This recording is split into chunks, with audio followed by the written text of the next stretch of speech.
Tonight, we hear from a man who says he was a victim who got away from the notorious serial killer. Patrick Dati says it is a secret that he kept until recently. Patrick Dati says it happened nearly 4 decades ago, but it's still fresh in his mind, and it's still hard to talk about. He locked the bathroom door. Then he proceeded to rape me. When he was finished, he held the knife back next to my neck, and he said if I ever said a word, that he'd track me down and kill me. Our next guest is one of the few victims of the notorious serial killer who lived to tell his story, and I know you would concur that he was a monster in disguise. Good morning and welcome to you, Patrick Dati.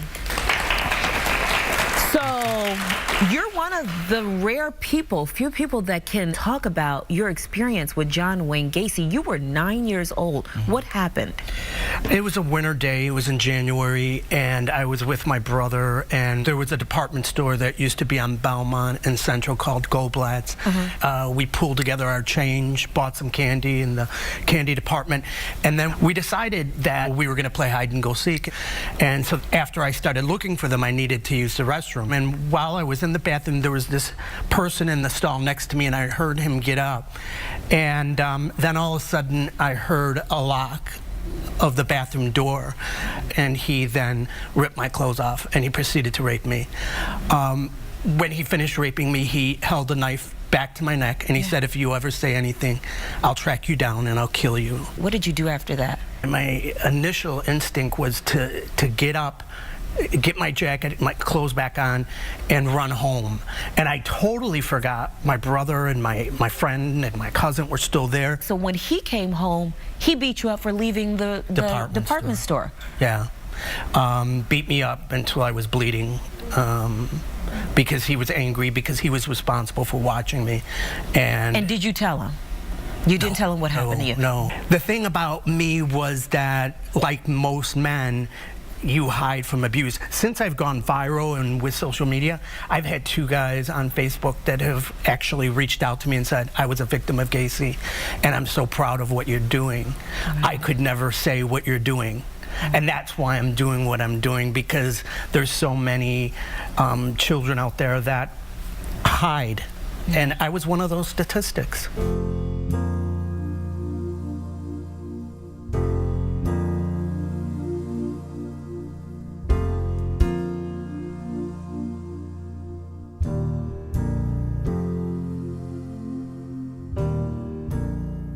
I wrote this book to become a voice of all victims of abuse.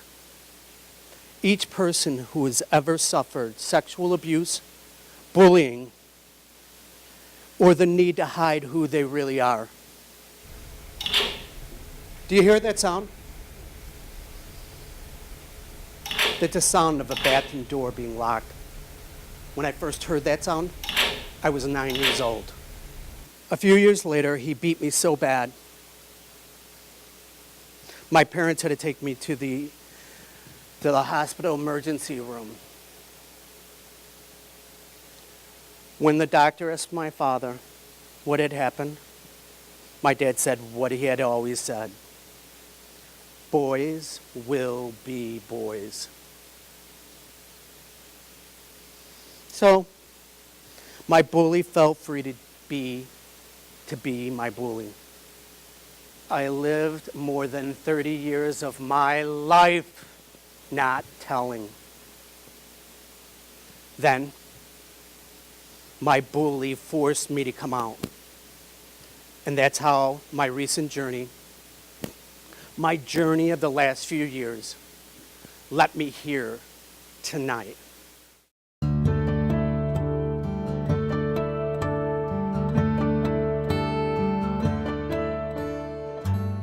I think the challenges of being an advocate is that sometimes I think you put yourself in a place where you're somewhat vulnerable. Now I'm the voice of other individuals that never could stand up for themselves, very much like myself. Men my age that never came forward about being abused and now accepting and understanding it from hearing my story.